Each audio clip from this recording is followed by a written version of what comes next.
listening to the Pharmacy Podcast Network.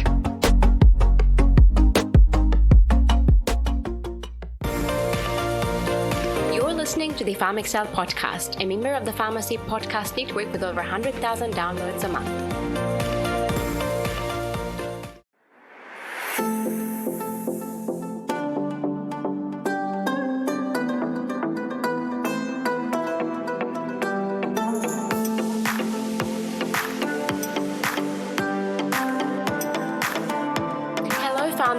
I'm Katrina, your host and a fellow pharmacist, and on this show I want to help you unlock your potential and flourish as a pharmacist.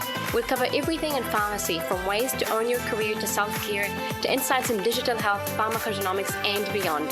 So PharmDs, stay tuned, because your journey to be inspired to own and excel in your pharmacy career starts here now.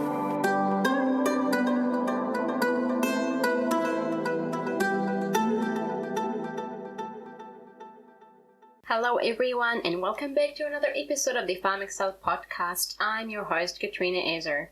In this series, we've embarked so far on a profound journey delving into the thieves of purpose, like credentials, money, comparison stealing away your joy, and today we're shining a light on the often underestimated fourth thief of purpose, and that is negativity in our profession and from our peers. Negativity is a subject that deserves our attention, as it can silently erode our sense of purpose, even when we're deeply passionate about our field. In this episode, I want to explore with you this thief in depth, providing you with insights, real-life anecdotes, and actionable strategies to combat this negativity and steer well away from it. Negativity in our profession can be a subtle yet pervasive thief and steals away our purpose in our careers. To begin, I'd like to make a personal admission. I may sound like a hypocrite on occasions because I have had moments of negativity about pharmacy. However, I've come to realize that it wasn't pharmacy itself that was the issue, it was how I practiced pharmacy. I remain a pharmacist to this day, and I absolutely love pharmacy and the way I practice it right now. I cherish my interactions with patients and find fulfillment in living out my ikigai and my purpose, a concept I explored in the first episode of this series. But let's acknowledge that there are aspects of our profession and healthcare in general that can foster quite a bit of negativity. I think it's important that we understand and recognize that the negativity that sometimes seeps into our profession isn't solely a result of pharmacy itself. It's a byproduct of the challenging environments we operate in daily. Here are some factors, for example, that contribute to the negativity in our profession. For a start, we're front-facing professionals. Pharmacy is more front-facing than any other profession. We interact there directly with our patients. They can come and see us anytime, wherever and however they like, often during their most vulnerable moments when they can't seek healthcare access anywhere else. And this can be emotionally taxing for us. The second thing is unpaid advice. Unlike some other, or most other healthcare professionals, in fact, patients typically don't pay us for advice or for our time. This means we often shoulder the emotional burden of their woes without compensation. This kind of peeves me, but that's for another episode. We have a very complex advocacy system. There are multiple organizations and stakeholders in healthcare that make advocacy for change a very complex task in pharmacy. Even when change is desired, it must align with the broader healthcare objectives, which can involve intricate funding and reimbursement frameworks and policy challenges. The last in the chain is that as pharmacists, we're often the last link in the chain of healthcare providers before patients manage their health on their own. This places a significant responsibility on us to ensure all checks and balances are in place. These factors, amongst a myriad of others that I've probably missed, can leave us with negative feelings that we sometimes project onto the pharmacy discipline. Yet we must remember the vital role pharmacy plays in patient care, especially considering the ever-increasing medication burden in our communities. Unfortunately, though, this negativity can weigh in on us. Negativity is a heavy burden to bear, and it can impact not only our professional lives, but also our personal well-being. Let's delve deeper into the weight of negativity in our profession. It affects how we view pharmacy and our role in patient care. It has the power to divert us from our purpose, making us feel negative about our work and the impact we can have. It's like a silent, insidious killer of enthusiasm and motivation. At least that's how I felt at some point in my career. Eckhart Tolle, a renowned spiritual teacher and author, once said, "Negativity is a thief. It steals happiness, enthusiasm, and contentment. Moreover, it can lead to resentment and anger about aspects of our profession that we may not be able to change on our own. These negative emotions, when left unchecked, can hinder our career growth and personal development.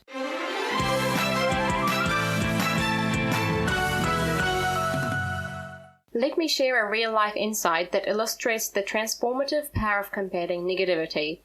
In a previous workplace, I found myself surrounded by colleagues who were often mired in negativity. Complaints about the state of healthcare, reimbursement challenges, and administrative hurdles filled the air every day. One day, a colleague of mine decided to take action. They started organizing regular meetings to discuss potential solutions to the issues we faced. These discussions shifted the focus from complaints to proactive problem solving. Over time, this small initiative gained momentum, and positive changes began to take shape in the profession. It was a testament to the fact that even in environments where negativity seems entrenched, a single individual can initiate a shift towards a more positive and purpose-driven approach. The antidote to negativity is positivity, clearly, and it's a powerful force that can reshape our professions and our individual experiences as well. As the saying goes, your attitude determines your direction. When we approach our work with a positive mindset, regardless of what's happening around us, we not only uplift ourselves but also inspire those around us. The legendary comedian Carol Burnett once said, "Only I can change my life. No one can do it for me." This really highlights the importance of taking personal responsibility for our outlook and our mindset. I know we may be weighed in negativity, but we have to take ownership of the way we think about pharmacy and take the directive and not wait for organizations to take the lead and change matters for us. Dr. Norman Vincent Peale, author of The Power of Positive Thinking, said, "Change your thoughts and you can change the world." This is the profound impact our thoughts and attitudes can have on our experiences. Instead of entrenching ourselves in negativity every day, let us just think a little bit positively about pharmacy and how we can take ownership of changing this profession and take the lead and not wait for others to do it for us.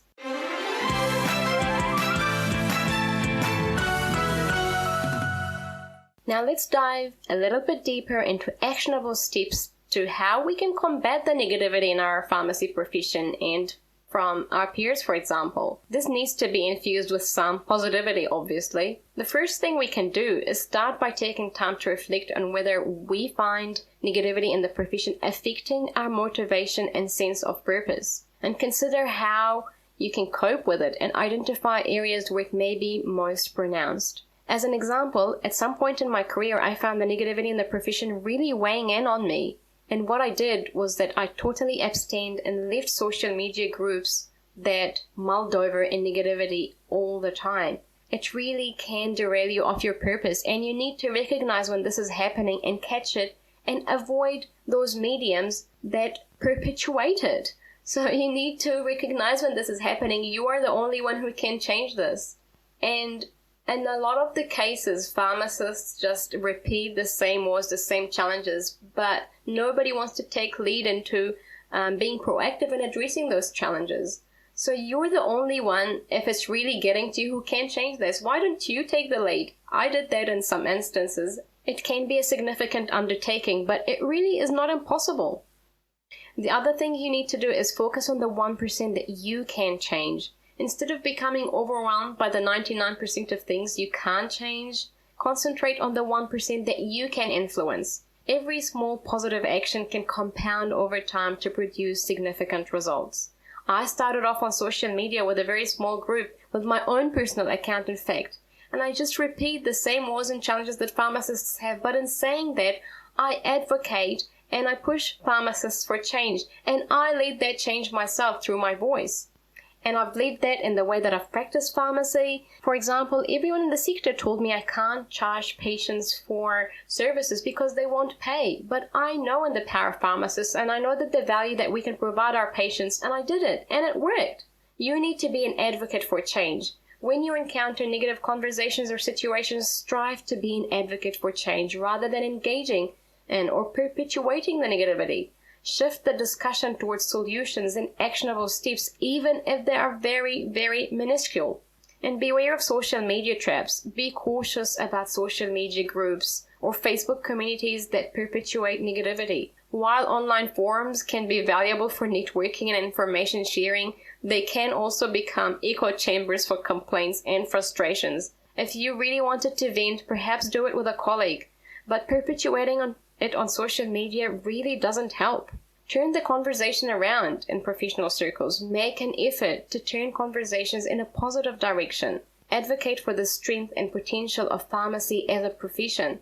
Remember that positivity breeds positivity, and your actions can inspire others to embrace a more positive outlook, but they can also demotivate others and derail the profession further from its direction.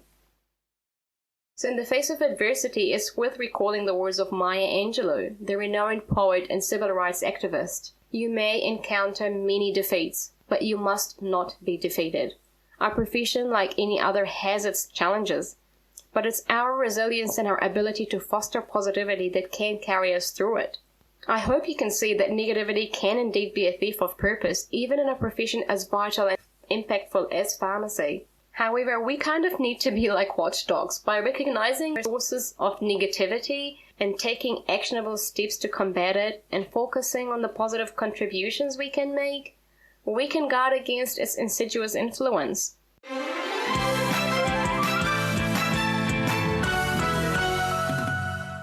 So the next time you're involved in a conversation that may sound a little bit negative around pharmacy, ask yourself, what 1% contribution could you make to change this narrative around? What are some proactive steps that you can take? Is this actually affecting you personally, and is it demotivating you to be involved in this conversation?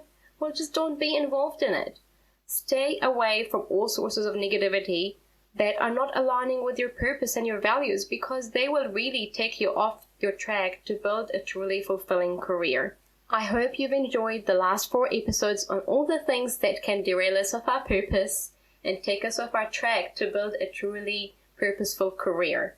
Remember that your commitment to positive change, even if it's just 1%, can lead to profound transformations within our profession, for yourself, and beyond for the whole healthcare sector. I look forward to the next episode of the PharmXcel Podcast. Until then, take care. You've been listening to the PharmXcel Podcast. If you haven't yet, subscribe, rate, and give us a review of this podcast. Feel free to send us your questions and comments to discuss on the show, and join me next week for another amazing conversation. Thank you for listening.